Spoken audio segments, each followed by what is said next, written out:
ஒரு பஞ்சாயத்து தலைவரால முடிகிற இந்த விஷயம் தமிழக அரசால ஏன் முடியாது? படியூர்ல ஒரு கவர்மெண்ட் ஸ்கூல் இருக்கு. அந்த ஸ்கூலுக்கு வரக்கூடிய நிறைய மாணவ மாணவிகள் குக்கிராமத்திலிருந்து வந்துட்டு இருக்கிறாங்க. அவங்க அடிக்கடி லேட்டாவே வராங்க.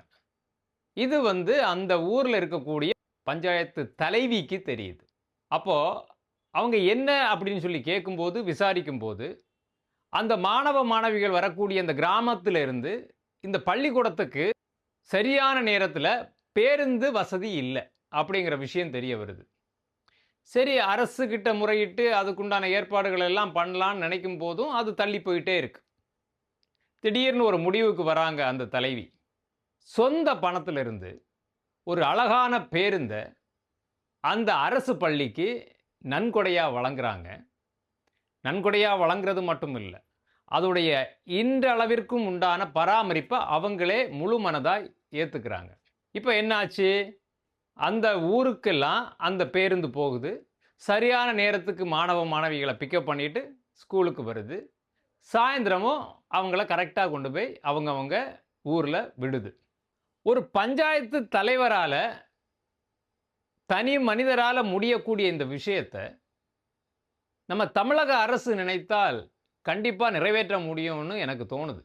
இது திருப்பூர்ல இருக்கக்கூடிய படியூர் அப்படிங்கிற ஒரு பஞ்சாயத்துல மட்டும் இல்ல.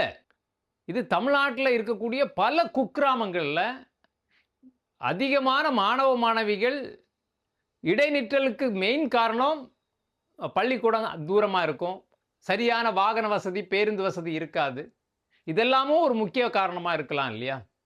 அப்ப தமிழக அரசு அந்த மாதிரி இருக்கக்கூடிய பள்ளிக்கூடங்கள், இந்த மாதிரி கணக்கெடுத்து, அந்த குறிப்பிட்ட பள்ளிக்கூடங்களுக்கு மட்டும் இது போன்ற பேருந்து வசதிகளை ஏற்படுத்தி குடுத்தா, நிச்சயமாக இடைநிற்றல் குறையும். அதாவது மாணவ மாணவிகள் பள்ளிக்கூடத்துக்கு வர்றத பெற்றோர்களே மகிழ்ச்சியோட அனுப்பி வைப்பாங்க.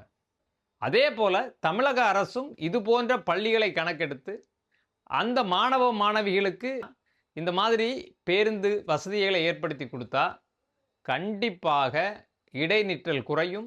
மாணவ மாணவிகள் கல்வி கற்பதில் தடங்கல்கள் ஏற்படாது. எனவே இதை தமிழக அரசு கொஞ்சம் கவனத்தில் கொள்ளுமாறு இந்த காணொளி வாயிலாக அன்போடும் கனிவோடும் கோரிக்கை வைக்கிறேன்.